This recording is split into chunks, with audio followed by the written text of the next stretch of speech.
సనాతన ధర్మాన్ని గురించి పవన్ కళ్యాణ్ మాట్లాడిన తర్వాత నేను దాని మీద కామెంట్ చేసామాట వాస్తవం. అయితే నా కొటేషన్ తీసుకొని 3 పెళ్లి అని చెప్పేసి మాట పెట్టుకొని నా మీద విమర్శిస్తున్నారు.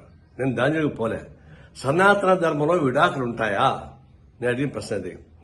సనాతన ధర్మంలో విడాకులు లేదు. ఎందుకంటే ఒకసారి పెళ్లి చేసుకున్న తర్వాత భర్త ఎంత వేధించినా, ఎంత ఏడిపించినా, వాళ్ళు ఎంత ఏదో పనులు చేసినా అతనితోనే కాపురం చేయాలి. భర్తని వ్యతిరేకిస్తే ఆయన పాపానికి పోతారు అని, భర్త చనిపోతే చితిమంటలపైన భార్యని కూడా తగలబెడతారు అనేది దాని సారాంశం. అలాంటి సారాంశం నెత్తికెక్కించుకొని పవన్ కళ్యాణ్ మాట్లాడుతున్నప్పుడు మరి విడాకులే లేనప్పుడు మరి మీరు ముగ్గురికి విడాకులు ఎట్టించాలని చెప్పేసి ప్రశ్న నేను ముగ్గురు ఒకసారి పెళ్లి చేసుకొని చెప్పలే. విడాకులు తీసుకొని పెళ్లి చేసుకున్న మాట వాస్తవం. అది నాకు ఇప్పుడు తెలుసు. నేను దాని జోలికి ఇప్పుడు పోలే. నేను ఫస్ట్ టైం అంటున్నా. సనాతన ధర్మంలో విడాకులు లేనప్పుడు మరి మీకెందుకు అది వర్తిస్తాను అన్న దాని మీద ఊరికి నా మీద మాట్లాడుతున్నారు. ఇప్పుడు మనం చెప్తున్నాను,